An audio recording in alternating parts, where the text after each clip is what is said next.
হরে কৃষ্ণ। একটু সাইডে চলে যাবেন, আপনারা একটু সাইডে যাবেন দয়া করে। হরে কৃষ্ণ।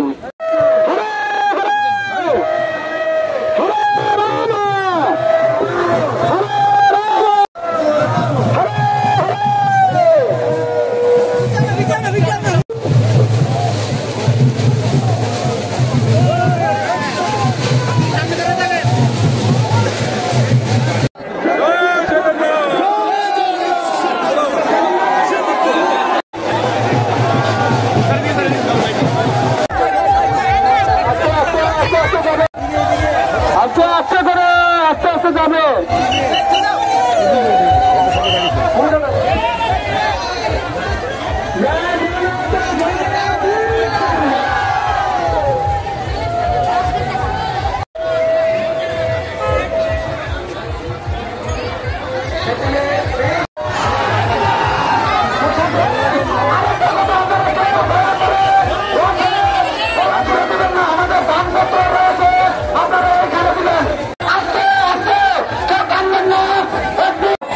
আস্তে উপরে চলো আস্তে আস্তে চলো আস্তে ডান দিকে আস্তে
হুন্ডি আছে তিনটে দেন, আপনারা হুন্ডির মধ্যে দেবেন। হরে হরে হরে রাম হরে রাম রাম রাম হরে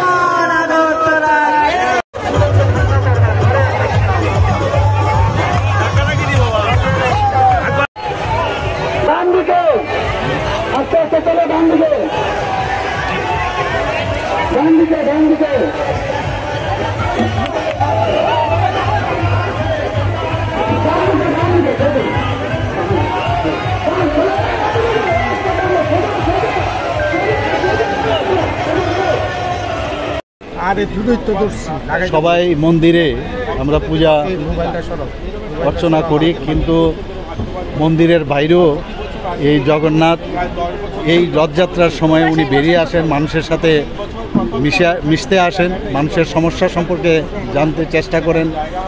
এবং এই যে আজকের দিনটা, এই রথযাত্রার জন্য আমরা সবাই অপেক্ষা করি। সারা পৃথিবীতে এই রথযাত্রা নিয়ে এই ধরনের রথযাত্রা হচ্ছে এখানে, শুধু আগরতলা বা ভারতবর্ষের দু একটা জায়গা না, সারা পৃথিবীতেই রথযাত্রা হচ্ছে। একটা কথাই বলবো যে ত্রিপুরা যেভাবে সামনের দিকে এগিয়ে যাচ্ছে, মাননীয় প্রধানমন্ত্রী যেভাবে ভারতবর্ষকে সামনের দিকে এগিয়ে নিয়ে যাচ্ছে, আমি সমস্ত মানুষের কাছে এটাই আবেদন করব যেন আমাদের মাননীয় প্রধানমন্ত্রীজিকে সবাই আশীর্বাদ করেন, আমাদেরকে আশীর্বাদ করেন, যেন আমরা এই দেশকে আমরা সামনের দিকে এগিয়ে নিয়ে যেতে পারি।